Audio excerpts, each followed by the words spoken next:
going to go through our top 5 moments from the podcast. And we're starting at number 5. We'll make our way down to number 1. So number 5, I thought it was interesting, Tommy. She kind of gave some insight into how her and Travis really deal with public comments and like being under public scrutiny and all of that stuff, right? And comments, DMs in this age of social media that we live in, right? And she had a quote, and it says, "You should think of your energy as expensive, as if it's a luxury item. Not everyone can afford it." So like saying not everyone has invested in you and knows you. And so you shouldn't waste your energy in thinking about that, because whatever you waste your energy on, that is your entire day. So I thought it was a cool perspective, right? From like 2 of the most famous people right now in this day and age, and all the attention that they have as a couple. They're everywhere, right? Whether you like it or not. And just having that perspective and like public opinion, that's literally everywhere. And I think you would have to have that type of perspective, because you have more followers than I do. And then they have way more followers than both of us combined, coming from the sports world, Travis, right. Swift there with the music, of course. And then obviously they're going to get people like, remember? Because like when they started dating, it was like, oh, she's ruining his football, or he's ruining her music, and he's flying all the way to see her, and she's got to make this trip over to see him for one game and fly back. And people were like really upset about it for some reason. Literally. Even though they had like 2 of the craziest schedules you could ever have. Right. People are like tracking her private plane, wanting to know like, oh, all the fuel that's going out there, and everyone always has something to say. So I thought it was interesting to kind of get an insight on how they deal with all this public scrutiny. So that's number 5. Number 4, I don't know. I feel like 4 is low, but there were so many great moments. Obviously, the album reveal, TS12 is coming, Life of a Showgirl. It drops on October 3rd. So, Tommy, you know about the Eras Tour. Yep. I went to the Eras Tour. I tried to go like 2 or 3 times, but it only worked out once. It was this massive tour among like 51 different cities. It was crazy, and it went on for almost 2 years. So this album that she wrote is essentially like a behind-the-scenes look of her life during that time. So she wrote all of these songs while she was still on tour, on the Eras Tour, and she described it as like one of the most formative times of her life. And that's when she met Travis. That's when the whole like friendship bracelet with my number on it thing went out there. So we're thinking, give us a behind the scenes look at like how her life was unfolding in that era. And it's rumored to have a ton of bops, which is something that the T-Swift community really needs, because it's been a lot of like folklore, Evermore, which is great in its own right, but we want like 1989 bops. So let me ask you this then, because you mentioned the Eras Tour, which by the way was a big hit stateside, and then of course worldwide. We had some people here from America going abroad because it was a little bit cheaper. You could experience things and do both international travel as well as check out her concert. And then there's also sort of a running joke about her music, right? Like ex breakups, and then this is reflective of what she just did. But then this 2-year period has been kind of all good. It's been like with Travis and then this music tour. And now, do you have any concerns with the album, or what are you most looking forward to when it comes to the drop? Literally 0 concerns, Tommy Tran. I'm so amped. It's not even funny, because like I said, my favorite album is 1989. That's circa 2014. Certified bop after bop, like truly. And Travis on the podcast was like, they're all bangers. They're all bangers. It's all upbeat. And she said like it's very upbeat. It's also the same producers from 1989 and Reputation, which had more like upbeat pop-like music, versus some of her more like slower alternative, like where the lyrics are the focus. She really honed in on the fact that it is like, it's going to be upbeat, it's going to be high energy. So I literally cannot wait. October 3rd, I apologize to anybody that is going to be working with me, because I'm going to be insufferable. All right, number 3, we're getting into the top 3. And Tommy, this is when she talks about getting her masters back, because that was a whole thing, right? Like most artists don't own the master recording for their songs or albums.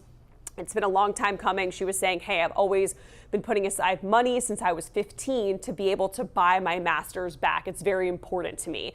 And so she kind of shared how her mom and her brother went to, I think, like the venture capital firm that owned her catalogs and everything at the time, and just kind of like led with her heart and explained why she really wants this back. And she kind of cried talking about it, which is crazy to see, like one of the most famous people in the world just what was important to her, be vulnerable. Exactly. And so she talks about when she told Travis that she got the phone call, that she got her master's back, and he was playing video games.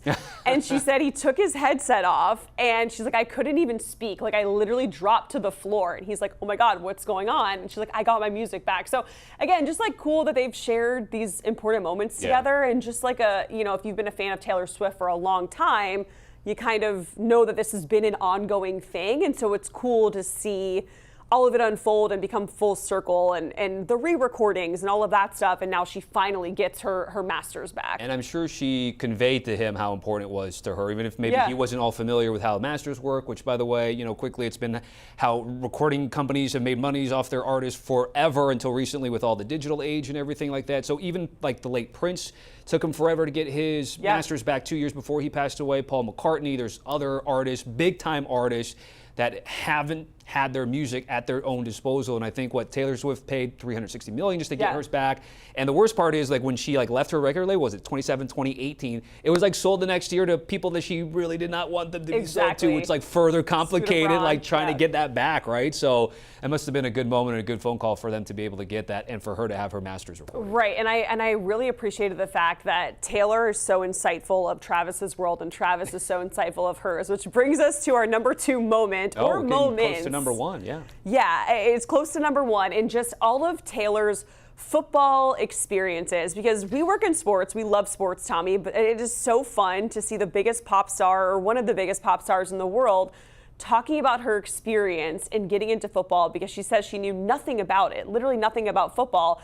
And then Travis was explaining things to her. She said, when I first met Travis and they were the Eagles and the Chiefs in the Super Bowl, I literally asked him, what is it like being on the field and seeing your brother on the other side? And he was like, well, it's not how it works, and kind of explained football to her 2 years ago. Offense, defense, we both play offense. Correct. Yeah. So it was just funny to see her in the mind of a fan who is new to football. And she's evolved, and there was cameras, designated cameras for her, reports of her being in the building, and to your point, she said, hey, I don't know if Jared Goff and Josh Allen are going to actually go at it. That's what she thought football was. And for me, look, my wife and I have been together 10 years. She still doesn't know those things that Taylor Swift now knows. She probably thought that, first off, she thinks Jared Goff is Ryan Gosling. Yeah. She does know Josh Allen, but she also just goes teams versus teams. She doesn't know exactly the machinations of sport, but as we've seen, she's become a big fan, and it helps that the Chiefs are really good. Travis Kelce, really good, and going to those games certainly helps. Yeah, and she also shared, too, she's like, I've become the person where I'm running through my halls screaming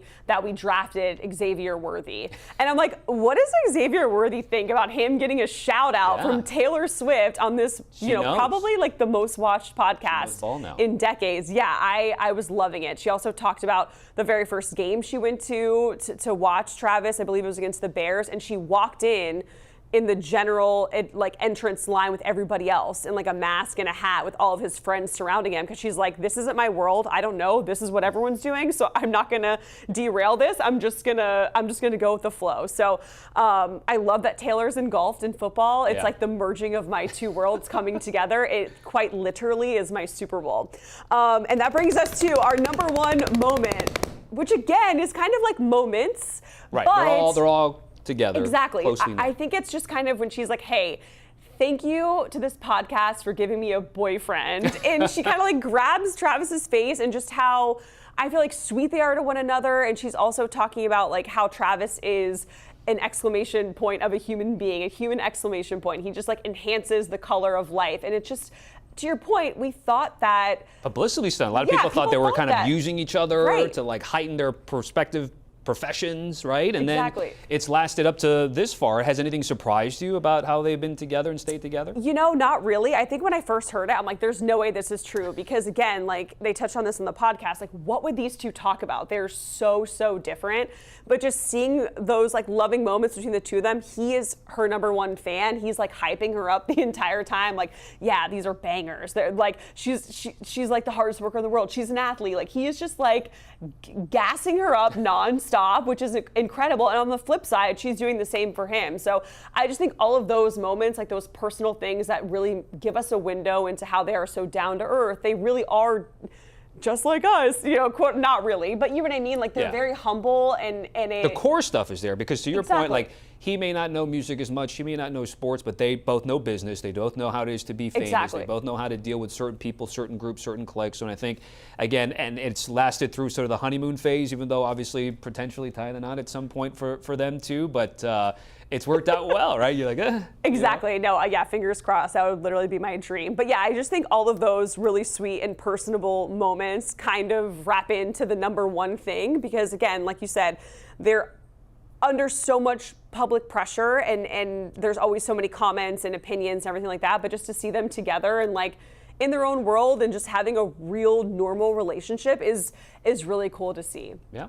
Thanks for listening to me rant about that, Tommy. Oh my gosh. It is literally... It is the talk of the town right now. We had to break down the cliff notes for anybody that missed it. Correct. It's a good pod, and if you can't sit through it all, I think those were the 5 good highlights from what we heard. And what we saw. agree. Yeah, it was, I was watching it, and I'm like, I can't believe I'm actually watching this unfold. Like, I felt like I was at dinner with them. It's a great interview.